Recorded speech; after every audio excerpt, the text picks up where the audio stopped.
Looking at that open, Freak Nation,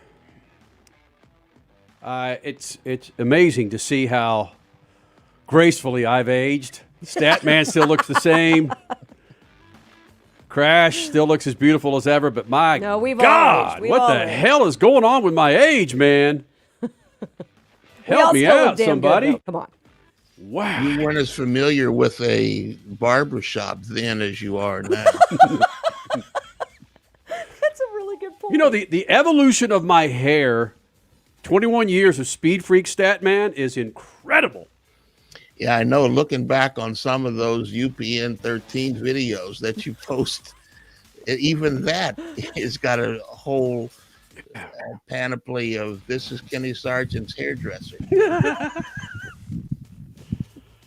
Hey, Freak Nation, it's a special edition of The Freaks on a Freakin' Friday, man. No.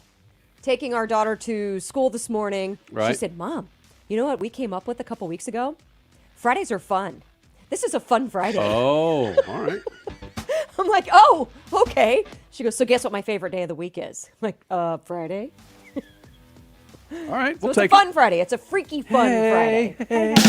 Hey, Richie, is it fun? Is it fun, Richie? It's great. It's really fun. Can you tell? I'm Yeah. having fun. I actually am. Chase Sexton, Supercross winner from San Diego last week, 450 Supercross winner, his first win in the 450 class. And it took him a while to get there, but he'll be joining us hopefully in the next 30 minutes. Dude, he just turned pro in 2017. It's not like it took that long. I mean, he had to go through the 250s first. Right. I mean, a lot of people are saying that. Oh, it took you a while to get here. No, it didn't. He's been chasing it for a while, yes, but come on, it's only been a couple years. Chase has been chasing it for a while, Crash. Come on now, baby. See what we did there? Yeah, man. Also, the Daytona 24-hour kicks off tomorrow and goes for how many hours, Richie? That's 24 hours. Yep. Twice Well, around the clock. now, hold on a second. If my daughter was here, well, Daddy, how many minutes is that? Oh, My gosh. damn phone. How many seconds is that? Son of a bitch. Man, Henley, it's the 24-hour. It's not the 5,661 seconds. minutes. Minutes, yeah. Jeez. And if you follow Statman or if you subscribe to our YouTube page, Richie, did you get the Statman scat up there in regards to? There you go. Yes, it is. Atta boy. Statman, there's a photo, and my goodness, if we weren't prepared to put this photo up there, I might just do it right now. There is a photo of, there we go. Richie? Going back here we into go. history? No, there's really not. I'm going to share a screen here, Freak Nation. No, but I mean history of the 24 hours. No. Oh, I'm thinking of the wrong scat then.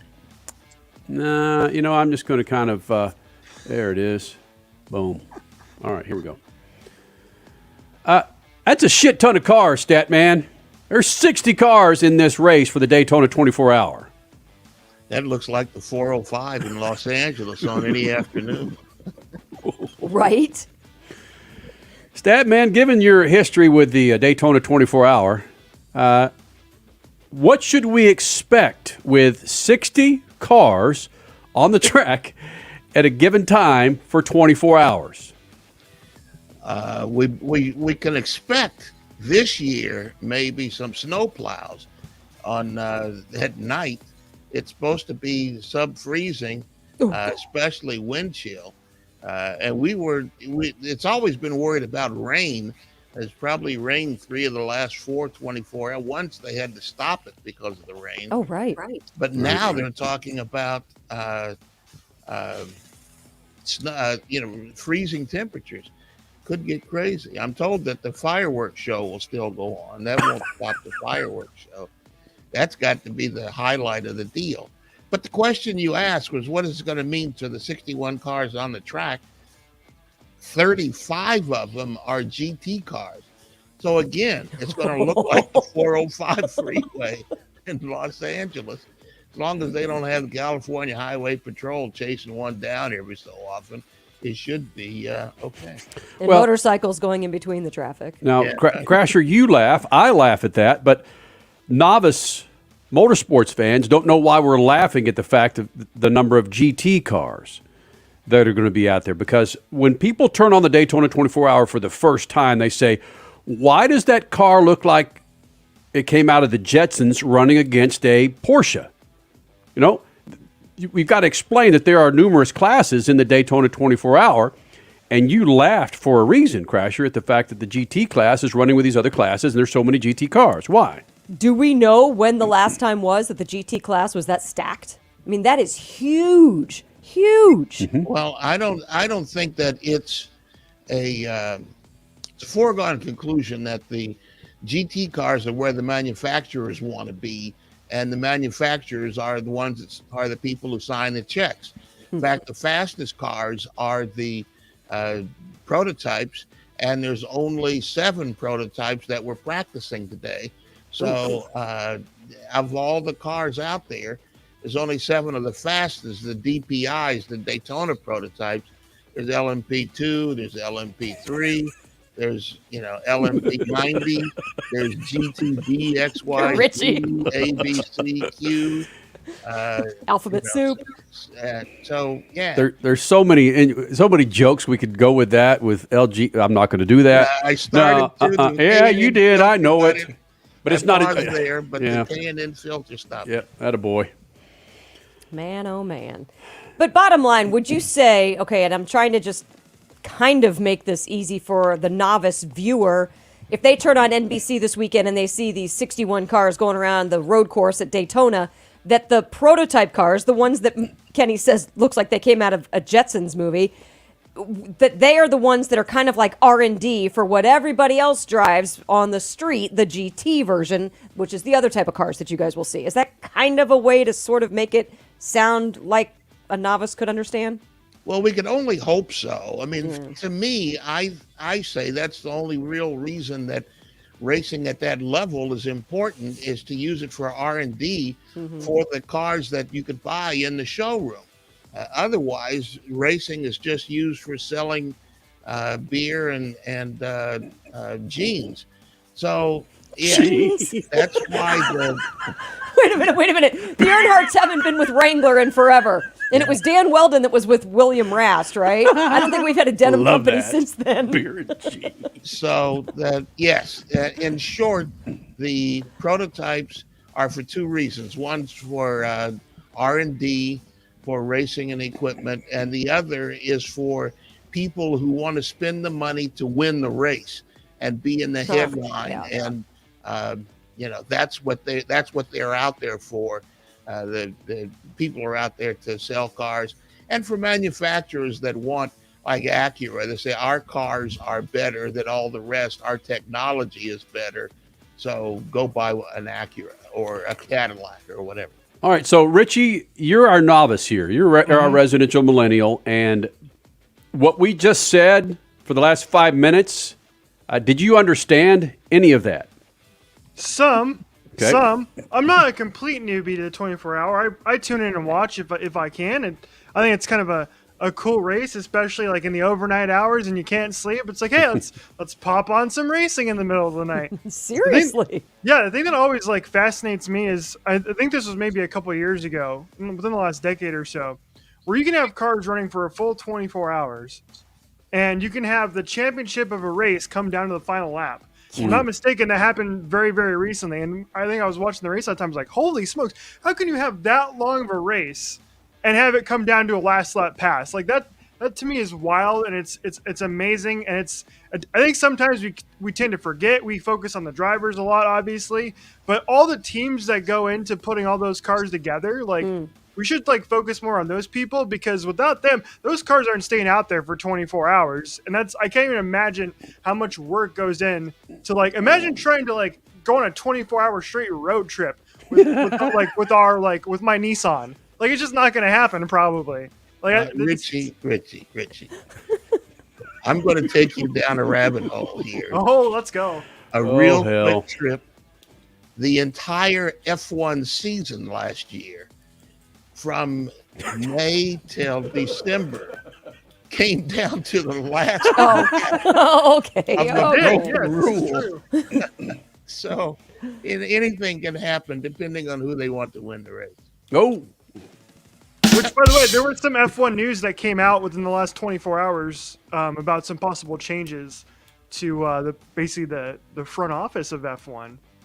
I don't know if you guys saw that or not. you but I care to tweeted- share that and the Sin City news with us? Yeah. Richie? I tweeted out on the Speed Freaks account that that the race director might be on his way out. I know Statman has a great, big fan Loving of, relationship. Loving relationship. with Mr. Massey, but the reports are that he may be on his way out at F1, and then that's news number one. And then news number two is, of course, that the negotiations are on, and it's seemingly full force, probably going to happen by 2024. We might be getting a third F1 race in the United States in Las Vegas on the Strip. Which, if that happens, I want to buy tickets right now, and I will spend way too much money. It's a 4-hour drive from me. Make it happen. That would be amazing. They never shut down that strip unless you pay massive bucks. So, yep, apparently that's what Liberty Media is going to be doing. That's going to be huge. Well, you mean this won't be in the parking lot at Caesar's Palace? Ah, the days of old. Or Statman out there in an F5000 car getting chased down by the Los Angeles Police Department? That's another rabbit hole. This whole thing is filled with rabbit holes. Getting back to the Daytona 24-hour, it's as simple as this, Richie. If you've got Richard C. Suave Electronics and you're worth about $30-40 million, you can buy your way into the Daytona 24-hour. You, Richie C. Suave. I mean, there's a couple of freaking SAT tests you got to pass, but you could buy your way into the Daytona 24-hour to run against dudes who are legitimate drivers. Do you get that? Yeah, I feel like that's pretty much any motorsport, though. If you're rich, you can... No. A little different here, though. Where Explain it, Ken. Let's say you've got 4 drivers for the Daytona 24-hour for one team. That fourth driver, the gentleman driver, the millionaire, can buy his way into the seat, and his time. You can actually drive. Like, Yeah, if I was rich, yeah. I can actually go drive. Yeah, they bury your ass at 3:00 in the morning for about an hour, and then they put in, Sebastian Bourdais and all the other. Then they put in the superstars. But no, you could buy your way into that race. I mean, Statman, the gentleman driver, does he have to have a certain license? Does he have to have a certain? We talked about bronze and gold and silver. Can the gentleman driver just buy that seat, or does he have to pass several hurdles to get into that seat? Oh, he's got to pass several hurdles. It's important that the rest of the drivers and the officials who run the race know that person can drive and not be a danger to anybody else on the track.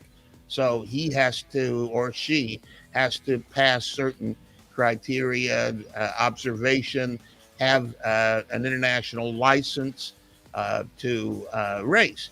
And that the ranking on that license, it goes from, I think, plywood to platinum. And so Plywood to platinum. yeah, they want to have the gentleman driver is the one who's paying for it. You got to have somebody really fast, somebody who's really consistent, and somebody who's really rich. Those are the general teams to take you down into the history. The McLaren Can-Am team years and years ago, Denny Hulme and Bruce McLaren. Hulme was the fastest, but McLaren was the most technical.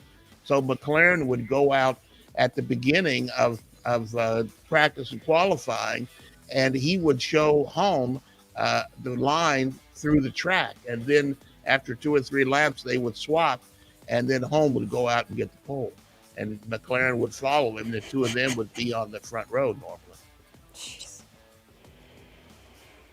So, Richie, save up your dollars, my friend. Yep. Well, I'll get started on that right now. I'll go and invest in some NFTs. We'll make Right. it happen. I do. I will say I do have a driver I'm rooting for this weekend. Who? Who's that? It's this guy right here, Stat. It's out of Germany, Patrick Assenheimer. Oh, you just like his last name. I see. I get it.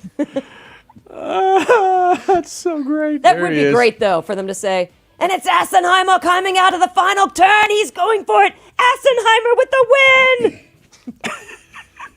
I would like to hear that. It's greatness. All right, I think Chase is there. Let's get Chase in the Freak Nation. Let's go from the Daytona 24 to some dirt, Bam. baby. Supercross. Yeah, Chase, put on the right lid, will you? Yeah, I know. Sorry, guys. It's been a mess. Yeah, Get this phone thing worked out. Oh, it's all right. We try and make it as difficult on you happy bastards as we can, buddy. Jiminy. Yeah. Right. Oh, it's just difficult because we have the COVID thing. I mean, it just takes so long to get into the pits. It's just kind of a mess. But glad we can make it work.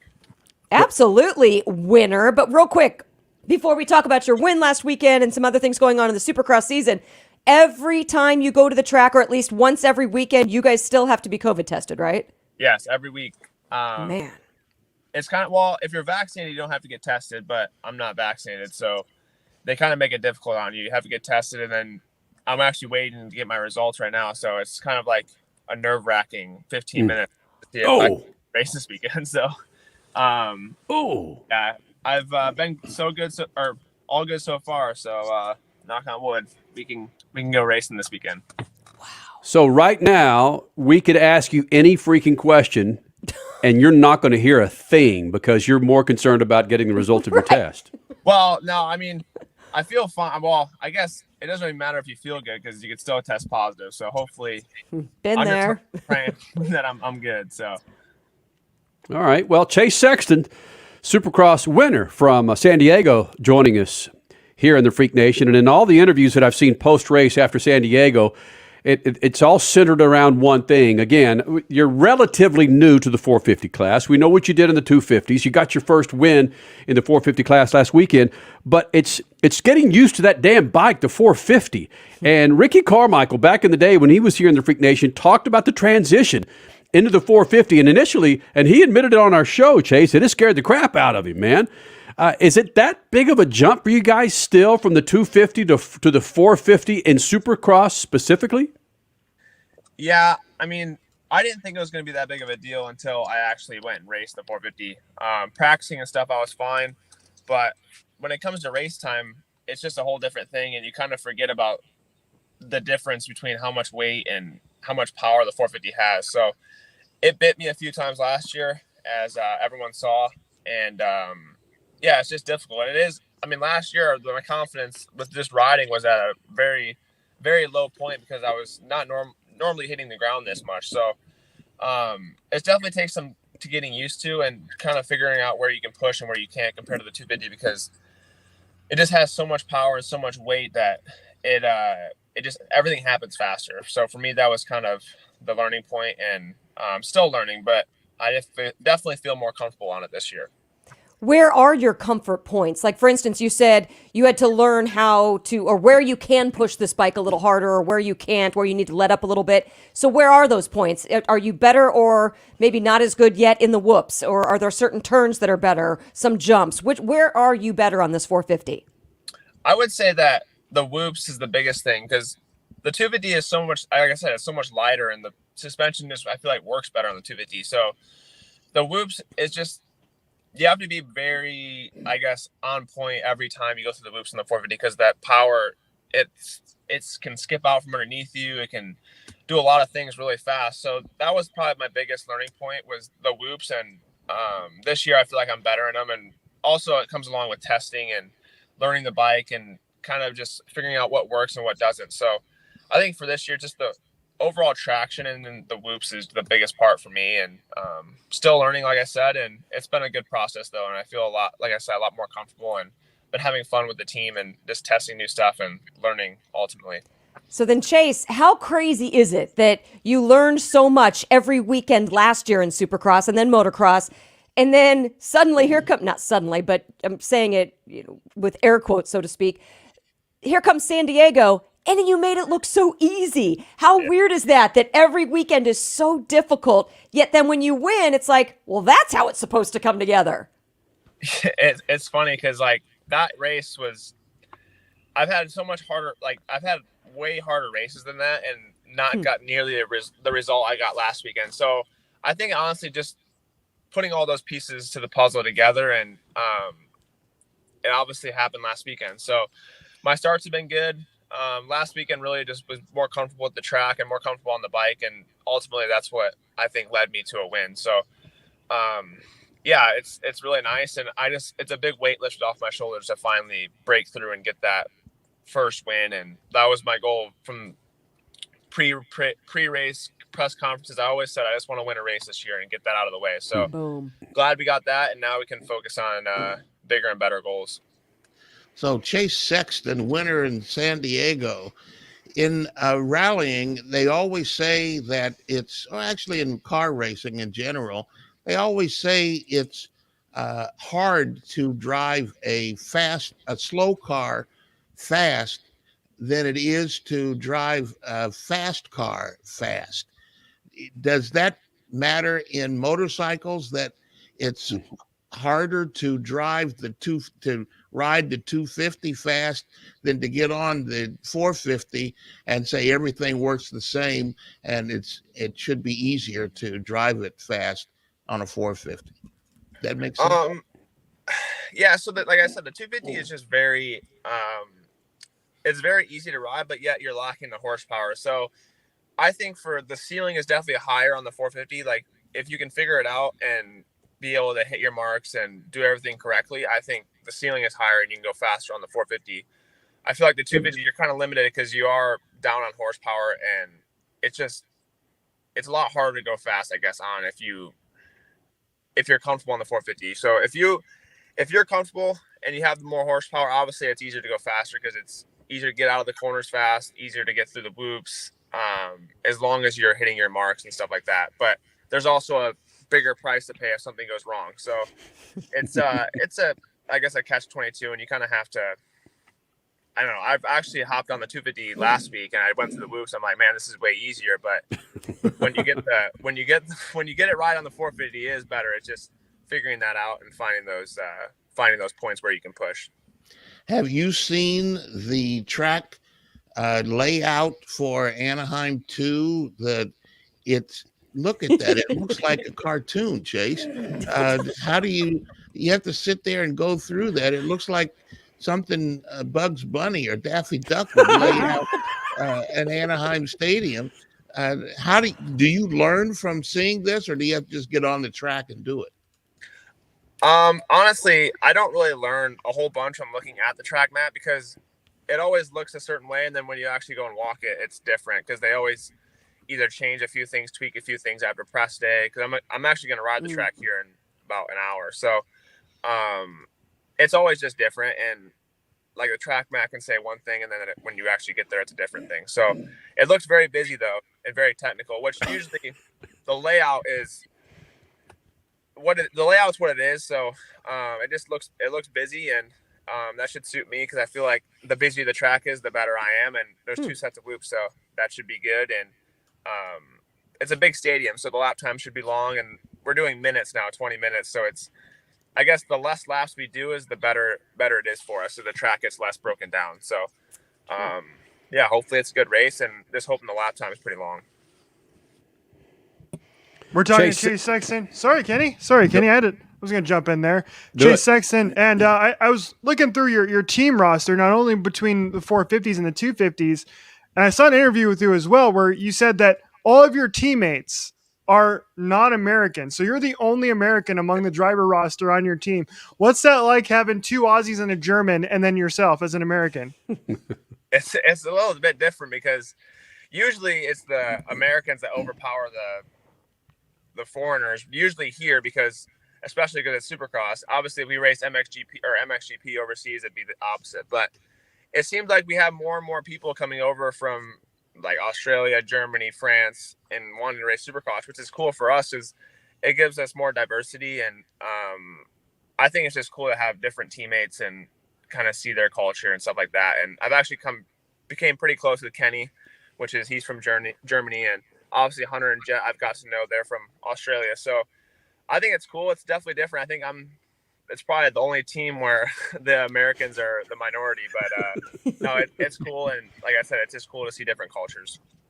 Speaking of, though, and speaking of MXGP, you retweeted Formula One. Are you a Formula One fan? Because you liked the news with Kimi Räikkönen becoming a team boss now for the Cowie MXGP team.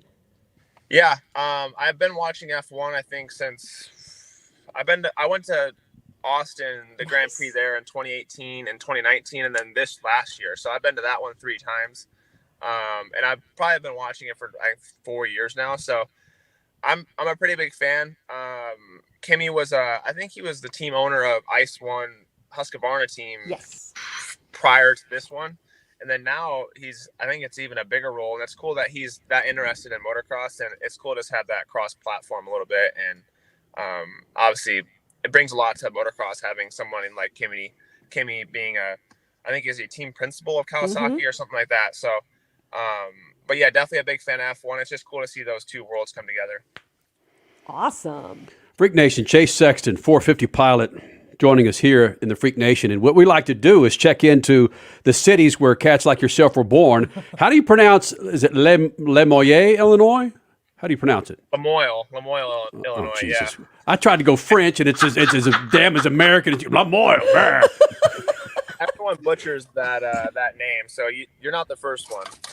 Hey, look, Chase, your town doesn't have a famous person in it except for you, man. It doesn't have one person that says, so-and-so from Major League Baseball or the NBA. It's not one damn person except for you from Lemoyne, Illinois. Yeah. Yeah, well, my town, we have 750, I think, for the population. So that's very small. So it's definitely slim picking coming out of there. But, yeah, I think my middle school had 120 people, and the high school had 110 maybe total. So jeez, it's very small. I think we had one gas station, a post office, maybe one restaurant, which is like a bar kind of, and that's about it. So definitely a very small town, but I loved living there. That's kind of my roots, and I love going back there every year too. Okay, so how does a dude come from Lemoyne? I can't even say it. Lemoyne, Illinois, end up winning a Supercross race in San Diego. Where there's a gap there, Broham. It's not like you're in Florida or you're in Texas. You're in a hotbed or Southern California, hotbed of motorsports, bro. How in the hell do you go from there to winning at San Diego? I guess just when I started racing, I grew up racing tracks around where I was from, and it's actually the Midwest is a pretty big, motocross and industry. We have a really good, racing crew that races around there. We had big turnouts at our local races, and from there, I just kind of, grew into me going to amateur nationals, racing Loretta Lynn's, all the big races, and obviously earning a factory ride, and then kind of took me to the pro ranks, and that's kind of the short version of the story, because a lot of stuff happened in between me starting racing and getting to where I was last weekend. So, but yeah, I think the progress of, like I said, racing amateur nationals, getting a factory ride, racing the 250 class, and then now to where I'm at now, it's a pretty cool story. Obviously, it's not normal for people, especially from the Midwest in this industry, to come out and be successful. So I think it's cool. I think Mark Barnett was the only one that's won a Supercross race out of Illinois, which is cool to see. And just a few people, but it's I wouldn't change it because like I said, my roots run pretty deep in me, and I was surrounded by cornfields growing up, which is a lot different than San Diego. It is true. The Midwest, it mostly goes towards car racing because there's no mountains. There's really no place to practice your craft, whether it's outdoor motocross or something along those lines. So, yeah, it is cool to see. But how quickly Kenny has forgotten about the Mike LaRoccos of the world. Hello, he was from Indiana. Yeah. I just said Lemoyne. I didn't say anything else. I said Lemoyne. He had 100 damn people within a 17-mile radius. You said Midwest. I didn't. He did. Yeah, I said Midwest, actually. But, yeah, I mean, like Mike LaRocco, I think Jeff Emmick was from Missouri. Oh, yeah. Yes. So there was definitely some people that came out of the Midwest, but Illinois, I think it was just Mark Barnett. So very small, very, very small group out of Illinois. You didn't, Chase, you didn't talk about some of those stories of the weirdness that happened But I bet that flashed into your head when you were on Victory and the Victory Stand in San Diego, and the smile and the happiness and everything. But did some of those people, places, and things come back into your head, and you were that was part of the celebration after the ceremony? Definitely. I mean, when I crossed the finish line, it was kind of like all those memories of me racing, starting on a PW when I was 4, which is the smallest bike you can get, and then going through the amateur ranks, and then last year really was a pretty big struggle for me. So that kind of all flashed through my head as I'm going over the finish line, and honestly, like the whole last lap, because it's crazy. It's kind of hard to explain the emotions that kind of go through you as you go over the finish line, and it's honestly, it took a while for it to sink in as well. So, but yeah, just this journey, and it felt like forever to get that first win, but it was only really 14 races. So There you go. it's just hard to explain. And I was super grateful last weekend, and obviously now we're going into A2, which is cool, and just trying to back it up. Well, wait a minute. Just with your name, Chase, you've got Chase Elliott, Chase Briscoe, now Chase Sexton. It seems like you were destined from the beginning to be fast and win races in the early 2020s. You're the dude now, man. Your name is Chase. You got it made. All chases are fast. Mm-hmm. Yeah, I guess it kind of sounds like a racing name, so I guess it's just right that I race Supercross. All right, Perfect. all the wins aside, we'll end it with this. Chase Sexton, 450 winner from San Diego, joining us here in the Freak Nation. We'll end it with this. All wins, we ask this of all the damn riders nowadays. All wins aside in Supercross, the greatest Supercross rider ever, Ricky Carmichael, Jeremy McGrath, or James Stewart? I'd have to say Ricky, just because he's the greatest of all time in our sport. And I actually was on a mountain bike ride with him yesterday, and I think he said he got his first win in San Diego, which was kind of a cool, cool similarity, I guess, between us two. So if I can kind of replicate what he did, that'd be best case scenario. But I would say Ricky, just because of how hard he worked, his mentality, and kind of what I want to, I guess, replicate my craft after. So I would just say obviously all those names are very decorated in this sport, but for me it's Ricky. All right, well, sorry, Crasher, I've got to do it. Can you see over my shoulder, Chase? Oh. Can you see those leathers? Well, they're not leathers. leathers. I see him. Looks like a Christmas Story from. Yeah. Well, that's right. In between the Texas Longhorn stuffed animal and the Christmas Story lamp, yeah, he's got Carmichael. I just saw the leg. I didn't see the. Look at it. Come on, man. Look at this. Don't you dare move that. You can't see the. There's Makita. Oh! I knew that was going to Stand up, Crash. Look at that. Now can you see it? Whose pants those are? I see Makita on it, but I don't know whose pants those are. That was perfect. This is awesome. Ricky Carmichael, April 2006, goes out and wins Arlington, and I'm a big Longhorn fan, and he's wearing some Longhorns on his ass, and he said, "Sergeant, if I win that sumbitch, I'm going to give you those. I'm going to give you those leathers. We called them leather back in the day." And lo and behold, I framed those sons of bitches. All right, go out and win Dallas, and then give me some leathers, will you? Perfect. Knock us off the air. See how knock us off the air, Chase. You got a lot. There's a lot going for you right there. All right, Chase. Thanks for doing this, buddy. Yeah, thanks, guys. I appreciate it. You got it. Can't wait to have you on again. Chase Sexton, Freak Nation, 450 winner. God, was that perfect? I saw your hand going there, and I'm like, this is not going to work. This is just not going to work. Okay, yeah. Stat. One station, one mic, stat man. I'm going to make this go viral on TikTok. Yes. Kenny's feeling up a leg and gets like, knocked off the air. He goes, I see the leg lamp.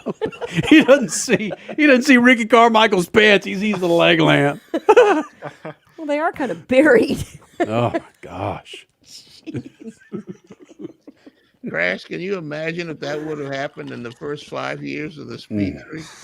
Oh yeah, seriously. Kenny would have flipped, and now he's just like, okay, so I broke something. Yeah. So we got knocked off the air. Okay, whatever. One station, one mic. Yep. Look, I got bigger problems here in the Freak Nation, frankly. Oh really? Yeah. I don't think you have any problems And I think today. Statman could probably help me out with this, given the fact that he is a connoisseur of where the hell am I going? He's a connoisseur of teaching children important things when it comes to their finances. My daughter. Oh yeah. Here you go. Here you go, Stat. Right. So Henley's earning Yeah. $5 a week in her allowance, so she's going to get $20 a month on average. Okay. If she does her chores. Yes, if she does so her far, chores. so good. Yes. So she wants to know when she's going to get $1,000 bill. Well, hold on. Right now, it's just okay. Obviously, it's $5 a week. It's going to stay that way, and I even think that's too high, at least for my day. Woo, that's a lot of money. Okay, so she wants what she's really fascinated by is getting one of each of the dollar amounts. So the $1 bill, she wants that in her wallet. The $5 bill, she wants that in her wallet. Ooh, how do I get a $10 bill? Ooh, that's 2 weeks of allowance. Okay, I want that in my wallet. Ooh, now it's like, how do I get a $20 bill in my wallet? That's 4 weeks of allowance. Save it up. Boom, there's a $20 bill. Well, you can imagine where it's going from there. Yeah, pay her in Bitcoin. Yes. She might have all the dollar amounts in one in her wallet next week. Actually, that's a genius move. That is. Here's $20 a week in Bitcoin, Henley. You'll figure it out when you're 18, and by then she'll probably be a millionaire. Right? I just did the math, by the way. If $20 a week to get to $1,000 is 83 months, so it's going to take a while. I told her, I said, she's going to be 12 when she gets $1,000, man. Yeah, I told my dad didn't pay me my allowance for several weeks. And I said, hey, you owe me for 12 weeks. And he said, well, you'll never be broke, will you? That was the end of that conversation. I knew you'd had some advice. Seriously. Yeah. I just found out that the $100,000 bill was discontinued. Well, probably many Whose years picture ago. was on that? Was that Richie's picture was on the $100,000? Oh, man, I could say one name and that freaking, we'd go right into the big ass rabbit hole. I'm not going to say that, What, though. Assenheimer? But why not? $100,000 bill, Eisenheimer. Is that how you say his? Do you know who he is, Stat? Assenheimer? Sports car driver? Never heard of it. Until today. I've heard of it on Bugs Bunny Roadrunner Hour, but I've never heard of it. The real. On Hogan's Heroes, Eisenheimer. Yeah, right, exactly. A Nazi. We fought your kind in the Great War, and we kicked the living shit out of you. Yeah. Slim Pickens, Oh, man. as politically incorrect as they come, but man. Provides 21 entertainment. years. Yeah. Wow. I won't finish this, but the other. Remember when we used to play this drop, and I'm not going to finalize it, but we used to play this drop where, what the wild world of sports is going on here? I hired you guys to get a bunch of track laid, not to dance around like a bunch of Kansas City. God, we would play that. Like, oh. Now you can't play Yeah, it. we played it now. We'd be bought up on charges in 51 states. We only got 50. They'd find another one to My gosh. take us out. All right. Woo. Well, I don't know if anyone learned anything about the Daytona 24-hour. I think we learned something from Chase Sexton this afternoon. Yeah, learn to be called Chase. That's Yeah. How about that, man? Jason chiming in. Oh, yeah, we should have put that up before Yeah, Chase crap. left. During that interview, like I said, I wonder if he heard it. He's waiting on a test, his results from his COVID test, to follow up his San Diego win. You think he heard? Yeah, I heard he was at the Kyrie Irving resort figuring out how to get the whole thing sorted out, you know? Oh. Again, StatMC at Stop speedfreaks.tv. We didn't ask him if the world was flat. Uh-oh.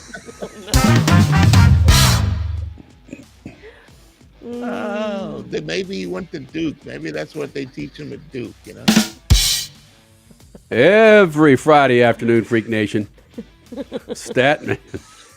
God. 21 years to get here. Now Statman's going to dismantle it in 15 seconds. The last 15 seconds of the 20. You see, Richie, the last lap will take you down. Yeah. Wow. All right. 24 hours, an entire season, or 21 years. Doesn't 21 matter. years, exactly. Well, let's see that open one more time. Freak Nation, have a great, fun Friday. Daytona 24-hour kicks off tomorrow. Starts off on NBC I'm or pretty sure it starts USA off Today? on Big Boy NBC. USA Today. Whatever the hell it is. USA Network? It's not going to start on Peacock. I believe it's starting off on Big Boy NBC. It will start and end there probably. But of course I don't know for sure, so let's go ahead and look it up. USA Network. There you go. No. That's probably where it is. Because NBCSN is gone now. So Right. Yeah. USA is where most of the Well, like, that's NBC where the- Sports is gone. Yes, but that's where Big the Boy Premier NBC. League. That's where the Premier League is now. Is on USA. So I wonder if that's where they're gonna put some of the race at least. Hold on. I'm glad people aren't coming to us for their freaking Daytona 24-hour Right. sourcing. Hold on. Broadcast schedule. The action begins tomorrow, 1:30 p.m. Eastern Time on Big Boy NBC. Ah. Boom. All right. There it is. And just recognize this. You don't know anything else about the race. It's going to be a lot of cars, and it's going to be very cold. Yeah. That's the entire Rolex 24 in a nutshell. And was I right or was I right? It's going to end on Big Boy NBC as well. Noon to 2 p.m. Eastern on Sunday. That's where it's going to end. So starting and ending on Big Boy NBC. Which, by the way, In the Freak freezing Nation, cold be sure you subscribe, like all of our platforms, whether it's Facebook, Insta, Twitter, YouTube. We'll have the winner on. Maybe we have the damn winner. What? No, I don't want to go there. What? I would say, has Chip Ganassi won the 24-hour more than any other owner since we've been on the air? Ooh, that does require some research. Yeah. Oh, the Taylor Off my family. head, I would say yes. Right. More, All right. maybe Michael Shank or Wayne Taylor would be Yeah. in there somewhere too. But I think Ganassi has won more than Wayne Taylor. Or Brumos. If No, we not go... Not overall. Not overall, no. I think it would be Wayne Taylor and Chip. Those would be the two fighting. But in the last Who did Pruitt win all those? That was Chip. That was Chip, right? Chip, yeah. But Wayne Taylor, in the last practice session today, they evidently had some problems with all the Cadillacs were faster than the Acuras. So maybe they were testing some new stuff for drivers or trying out some new things. But the Acuras have been fast all week, but it's the Cadillacs that were fast in practice today. All right, we'll end it with this. Statman, in your honor, we have a relatively new cat here in the Freak Nation. And this is how he will greet you if and when you decide to come visit here in Phoenix. Where are you going? That's not going to work. Okay.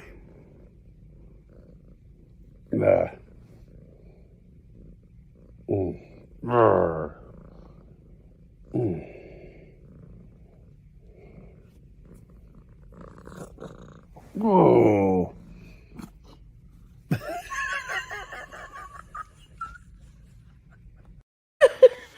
That puts a whole nother understanding to cut it loose, doesn't it? Yeah, it does. Oh, my God. Instead of shaking hands, bam, no, put the thank you. backside on my mouth. All right. Freak Nation will do it again live Sunday night, 7 p.m. Pacific, 10 p.m. Eastern. Be sure you follow us on YouTube. Subscribe to us on YouTube, Facebook, and, of course, on Twitter. Speedfreaks.tv is the website. Let's do it, Statman. Shoot the juice to the moose. Cut it loose.